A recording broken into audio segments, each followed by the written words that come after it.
Mon nom est Eusine et je vous salue depuis la Papouasie-Nouvelle-Guinée. J'ai vécu pendant 35 ans en Australie.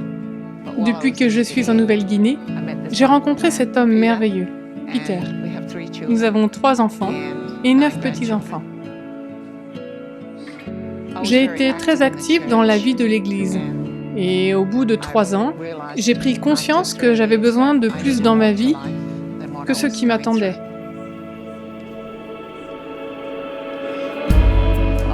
J'ai été appelée à faire du porte-à-porte pour vendre de la littérature chrétienne. J'ai aussi ressenti un appel à créer une église dans ma maison, que j'ai appelée la Maison de la foi. Dans notre recueil Découverte de la Bible, notre groupe a trouvé que nous pouvions avoir des discussions ouvertes et honnêtes, poser des questions et essayer de trouver des réponses dans ce que nous lisons.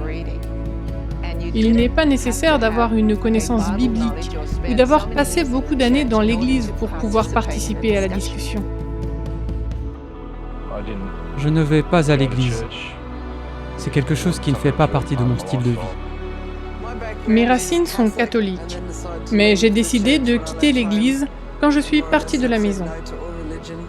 Et plus ou moins, j'ai dit non à toutes les religions, jusqu'à ce que je rencontre Eunice. Elle m'a dit qu'elle recevait dans sa maison de la foi.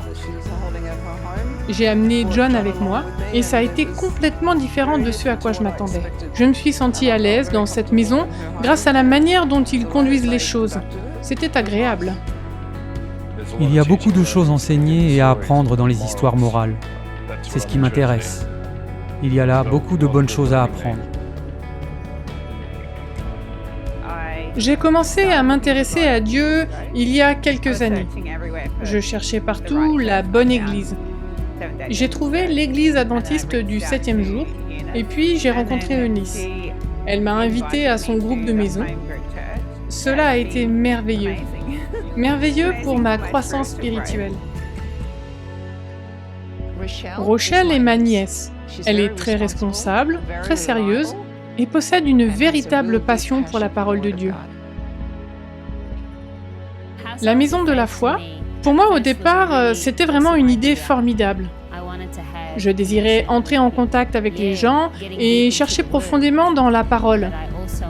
Mais je voulais aussi me faire des amis et ressentir que je faisais partie d'une famille. Vivre tout seul est trop dur aujourd'hui. Mais vivre avec un groupe qui vous soutient et prie pour vous, c'est juste merveilleux. Ça vaut la peine pour tout. Ça vaut la peine pour le travail ardu, pour toute la préparation que ça demande. Ça vaut la peine pour chaque effort que j'y mets.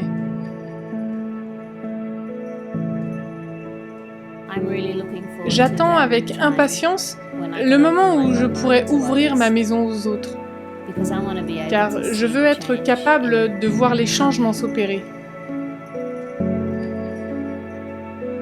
Je veux être le témoin de la manière dont Jésus change la vie des gens, comme il l'a fait pour moi.